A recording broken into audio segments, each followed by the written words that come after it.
There was a bottle of apple cider on the table. I poured some in a glass, about to take a sip. This man grabs the glass and takes a sip.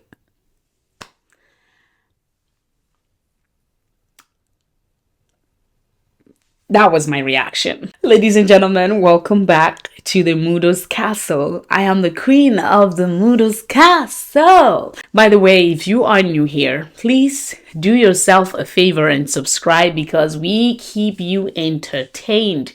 At least we do all we can to be consistent. So please subscribe. But if you are not new, hi, hello, welcome back, dear. You are so amazing. And we love to see you come back. Thank you. This story is a testimony of God's goodness. And I want you to take this story and speak your future husband into existence and speak your future wife into existence. Amen.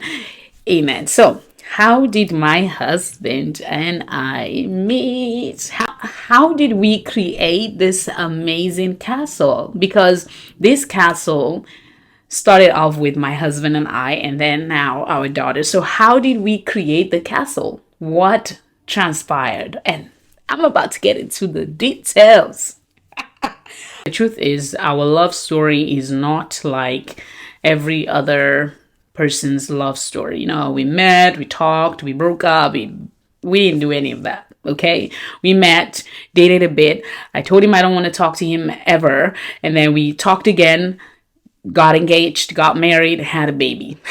that's how it happened. But there is a story to the day we met and how we met, and all the things that I saw that told me this man is my husband. My husband and I met on the 24th of September 2021. I was one of the bridesmaids at the wedding and he was the best man. And on the night of the 24th, we had rehearsals. The wedding was on the 25th. So we had to practice for the dance that we were going to dance into the church. He had flown into Texas on the 24th, so he was tired. While we were at the church rehearsing, people were not serious. Everybody was doing their own thing. People were not taking it serious. And then this man, out of nowhere, stands up from his seat, goes up to the front, and yells at everybody and says, "We need to get this practice in because some of us are tired. Let's be serious." Now, something at the back of my mind says, what gives this man the audacity? And then something else at the back of my mind says, girl, that's the kind of man you need. A man with a strong will. A man who's willing to take action when nobody else is willing to. Like, that's what was going through my mind. But of course, I wasn't friends with him and I wasn't interested in being friends. He tried to talk to me, but I shunned him. I wasn't interested because I went to the wedding to be a bridesmaid and go back home. And might I say, I was dealing with some relationship issues at that time. I was dealing with some relationship crisis at that time. So didn't even want to hear it. Men were scum. Funny enough, I still liked him, like from the bottom of my heart. There was something in me that said, man, this guy is interesting. I want to get to know more about him. I want to get to know more, but I don't want to be friends. I don't want to talk to him. How are you supposed to get to know somebody without talking to the person? Women. That's the thought process of some women is really interesting to me. You want to get to know a guy, but you don't want to talk to the guy. How are you gonna do that? After he says that, everybody gets serious. And I'm like, this man must have some power. He must have a gift. Because how did he get all these grown men and women to get serious? By the way, my husband at the time was about 6'3", because he's grown a bit taller since we met. He was about 6'3". So I was attracted to the fact that this guy has a strong will. At that time, I wasn't even looking at his height. You know, height to me was not really a big deal. Like, I didn't care. But I was just attracted to his ability to take action when nobody else was willing to. On the 25th, I bump into this guy again. I'm saying this guy because at the time he wasn't my husband, okay? We met at the reception of the hotel. Reception, whatever, of the hotel. I was actually coming out of the elevator and it looks like he was going into the elevator.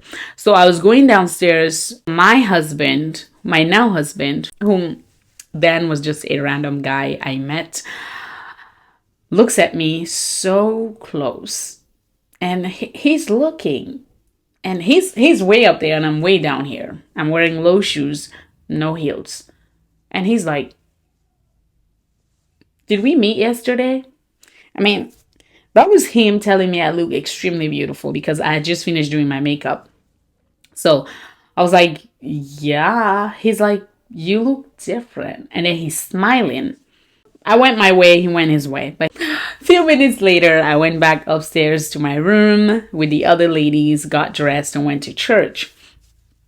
And we did everything at the church, blah, blah, blah. And then after the ceremony, people were taking pictures. This guy wanted to take pictures with me by all means. I don't know why, but now I know. I didn't know why then. He was trying to tell me that I like you. And I was trying to tell him that I don't care without a word. So he was like, so he goes, can we take a picture? A picture? Why? With who? For what? You know, that was what was flying through my head. My husband begged me to take pictures and we did. The pictures in our house. The pictures in our house. I printed it because I need to remember the day we met or the time we met. So he took pictures with the other bridesmaids and because everybody was in a picture with him being the best man, I just entered the picture. And that's it. Fast forward. Now, I had noticed that this guy was trying to protect me. He was trying so hard to protect me from all the other guys. Because when any of the other guys at the wedding wants to talk to me or say hi to me, he's always snooping around. Like, I saw him snooping. Is it snooping? If that's a word. I just saw him. Like, every time somebody wants to talk to me, I would see him. I noticed him trying to protect me from all the other guys. Fast forward, we get to the reception and this guy, he's just following me around. Like, he's following me everywhere I go. Where I sit, that's where he wants to sit. There was a bottle of apple cider on the table. I poured some in a glass, about to take a sip. This man grabs the glass and takes a sip.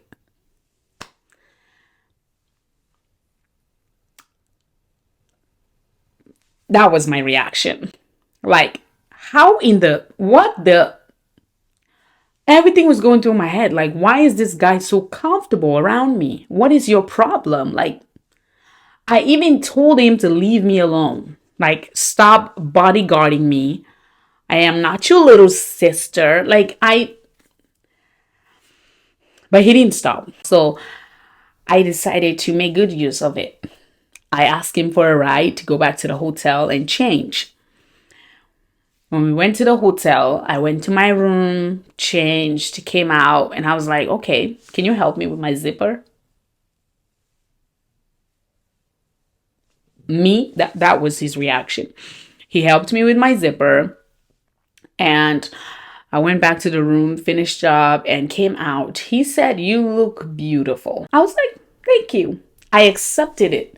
Now, all those events led to us really building a friendship. After that, we started to talk.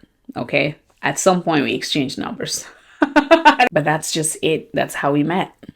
I feel like I was all over the place with this story, but I hope you understand how we met now. And the story sort of kind of makes sense.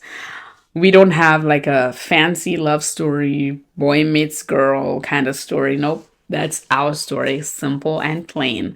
But it's not that simple. You know what I mean? Like, There were things that happened in between that got me wondering, but at the end of the day, all of it was for the glory of God, because together we have built a strong foundation for our daughter, and we are setting a great example for her by the grace of God. And we are conquering, taking over territories and possessing our possessions. I don't know.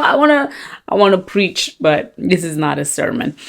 Thank you so much for watching. Okay?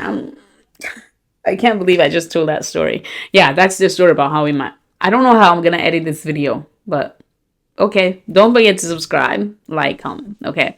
There's more. If you want to know about how we dated, got married, and all of that, stay tuned, because the story is coming up next.